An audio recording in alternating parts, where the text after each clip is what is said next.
pledge allegiance to the flag of the United States of America and to the republic for which it stands, one nation, under God, indivisible, with liberty and justice for all.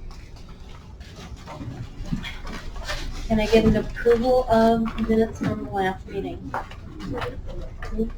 Legislator Holst, seconded by Legislator Walpole.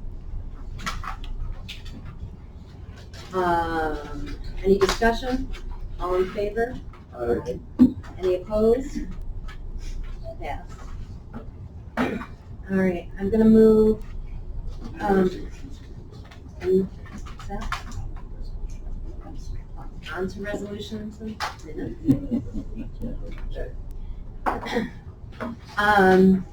Okay, moving on to resolutions. I'm going to ask for a motion to move GC2 through IT1, IT3 through IT7 as a block. Legislator Walpole, seconded by Legislator Martino. Any discussion? All in favor? Aye. Any opposed? Moved. Okay, going back to IT2.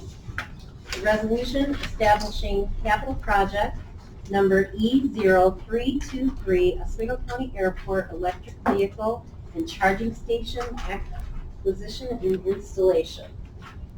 Mr. Chairman, I'd like to make an amendment to this resolution. There's some language in there that says it's coming out of fund balance, where it's actually coming out of our auto reserve, correct? And the exact language here. Okay, Phil has the exact language on that. Right, in the resolved, which should be stricken are the words, the sum of $166,000 from unappropriated fund balance. And instead, you should read authorize to transfer the funds to and from the accounts as shown on the attached budget modification request to establish capital project number E0323. Can I get a motion on the amendment? I made that. Oh. We need a second. Can I get a second? Legislator Walpole, any discussion? All in favor? Aye. Any opposed? Passed. Now I go back and make the motion. As amended. Can I get a motion as amended? Legislator Lockwood, in a second. Legislator Holt, any discussion? All in favor? Any opposed? Passed. Moving on to Finance and Personnel Committee. FP1, resolution awarding professional services contract, RFP 23-PURC-001, online auctions of surplus county goods. Legislator Martino, seconded by Legislator Walpole. Any discussion? All in favor? Any opposed? Passed. FP2, resolution awarding professional services contract to provide third-party administration services for Oswego County Self-Insured Health and Pharmacy Benefit Program, Human Resources Department. Can I get a motion? Legislator Walpole, in a second. Legislator Lockwood, any discussion? All in favor? Any opposed? Passed.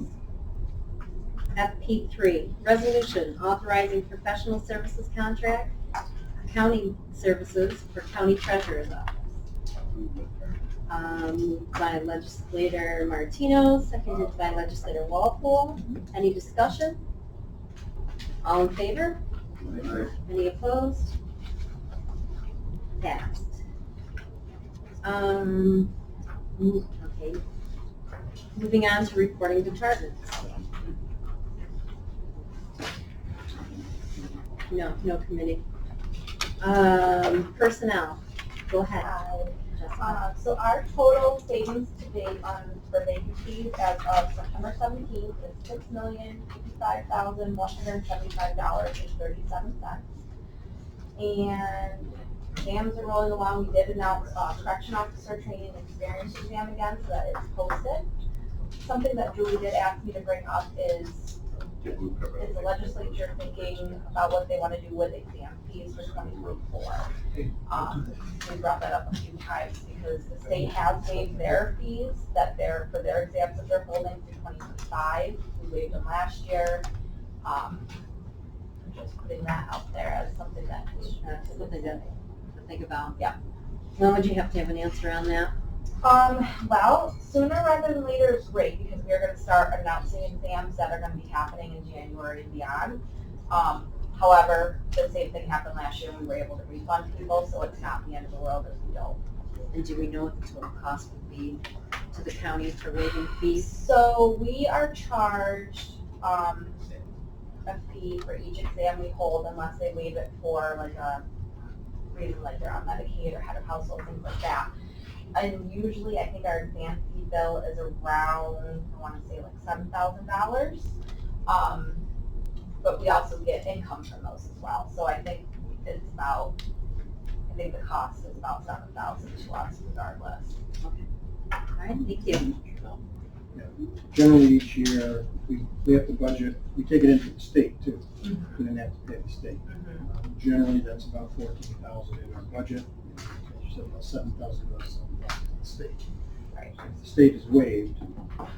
The state is not waiving what we have to pay. So that's, right. the state is waiving what they're charging in people for their exams. Right, we covered it this year with our. Right, I remember when we went. So I guess it's actually more of a loss of about 14 to 15 if we're not charging and we're still paying the state. We would have to think about that. And did you find that there were more applicants once we waived? It's a great question. I do feel like there was more applicants. I don't know for sure if I can say that we had more qualified applicants or applicants that followed through with the full process. That seems to be a bit of a gray area. I'm not sure if it was extremely successful, put it that way. Thanks, Jessica. Administration? Thank you. I got a couple things for you that have been passed around. One is the updated variance report, where we are compared to last year at this time. If you'll note on the back page, the summary shows that we spent about 2.5% more of our budget so far this year than we did this time last year, and expenses are up. I think that's a reflection on some of the unanticipated costs that came up, but also largely inflation. And believe me, it's becoming a factor in the 24 budget as well. But take a look through these. If you have any questions about any particular department, please feel free to contact me. The second item I passed around is a year-to-date report on our use of fund balance. Throughout the year, I look at different factors and trends in our spending. There's certain key ones that I kind of track. But one of them is our use of fund balance. And I wanted to bring this up to you this year because it's an unusual year, and I want to give you a list of what I'm seeing. We ended the year of 22 with a good high fund balance, so we were in good shape. But we've also been, and just as a reminder, we use fund balance as a one-time revenue because there's no guarantee you're going to generate it again the following year. So we use it to fund capital projects, take care of things that come up during the year that there's no way to forecast would happen. Federal and state budgets are passed after ours, so we use it to pay for fund shortfalls caused by the federal and state budget on us. Things of that nature. We've used a lot more of it this year for those reasons than we have in previous years. There is a chart on the back of this memo that shows you the resolutions that have allocated fund balance and what they were for. We've used $14.7 million so far in fund balance. A lot of it is planned capital projects, but a lot of it was shortfalls and unplanned expenses that hit us from largely state mandates, increased demand on services, and inflation. According to our fund balance policy, our fund balance should sit somewhere between 18.5 and 34.7 million. Excluding any fund balances that we have generated this year, we have from what existed on 1/1/23, about 46 left. But it's important to remember that a lot of that is receivables. It's not necessarily cash in hand. And we have, even more important, it's to remember we've got some expenses coming up the fund balance is going to be needed for, such as bolstering our reserves, which are low. We've got the Corner Street Complex renovation that we can allocate fund balance to. That's about $8 million. Of course, there's the courthouse expansion, the public safety center. A lot of that's going to be borrowing, but we could lessen the borrowing with fund balance. That's going to be about $20 million. And we've got repairs that are needed to the other two historic courthouses that are in the 7-figure range. I just wanted to let you know where this money has been going. That sometimes we start allocating a little bit here and there out of the same fund, and you lose track of it over the year. Gee, by you get to the end of the year, you used an awful lot. So I want to give you an update as to the use of fund balance, because the only other year where I saw more use of fund balance was several years ago, and it was 11. And so far this year we're at 14. Fortunately, we have it because we've had a couple of good years. But the cautionary tale is these same expenses could hit us in a year where we don't have a good high fund balance. So that's why it's important to maintain that as high as we do, and to bolster reserves when we can, because they are the second line of defense on unexpected costs. Legislator Martino? Question. Do we have an idea on how much is out here in receivables? I was told once by our former chief accountant, Mark C., you probably remember, to always estimate about half of that is receivables. We'll get the money, but when we get it, we don't know. It can come in over a smattering of months or even into the next year. And some of these, I completely agree and understand what you're saying, but some of these projects, we're not going to have, I mean, I know we're going to be paying on them for a while, but it's not like we're going to have to redo Bunner Street in 5 years. Right. And so forth. So, I mean, at least we're putting ourselves in a position where we're not going to have all this again soon. Right. Which is why it's good to use fund balance on capital projects, because then you've done the capital project and hopefully you don't have to touch it again for another 10 to 20 years. Okay. Does anyone else have any? Just as an update on where we are with the budget, my budget meetings with the departments are finished. I've gone through a first round of adjustments. There's been a couple of, one thing I wanted to update you on is I previously told you, and as you're probably aware from the new, going to NISAC or reading news articles, New York State is intercepting our federal assistance for Medicaid. They've now done that one better. They have now decided that we owe them back FMAP, COVID-related FMAP over the past couple of years. And they have worked that into the weekly payment schedule for 2024.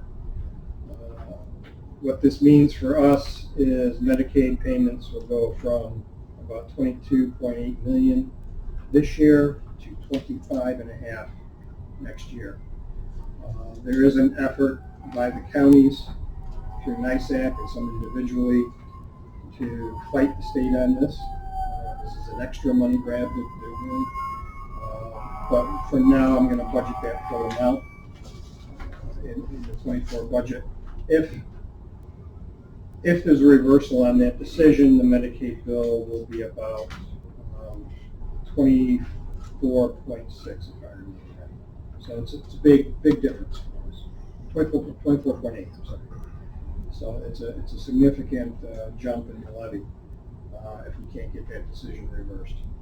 That's happened within the last couple of weeks, but I want to let you know because it's going to factor into budget decisions going forward, that additional money. Thank you for some great news. Sorry about the news. And if we can move on to the treasurer.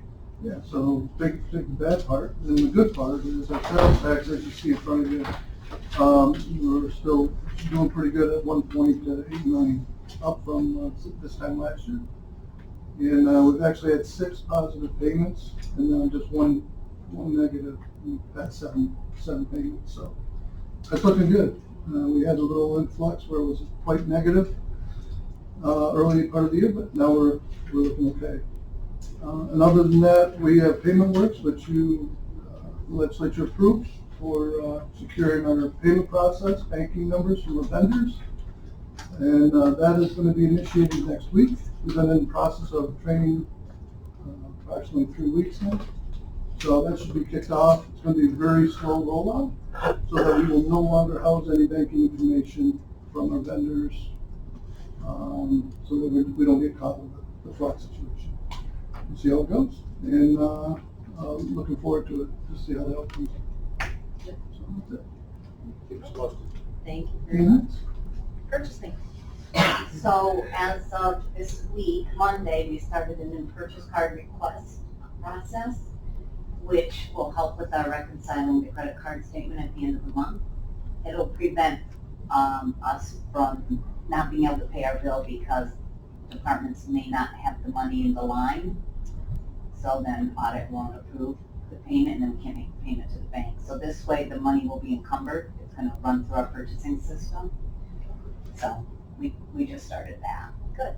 And also Carla came back, so now Good.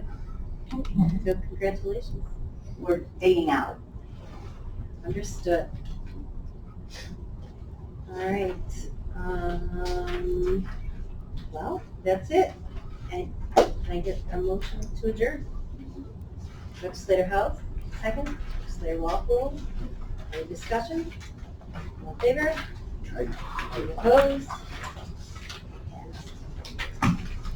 Thank you for coming.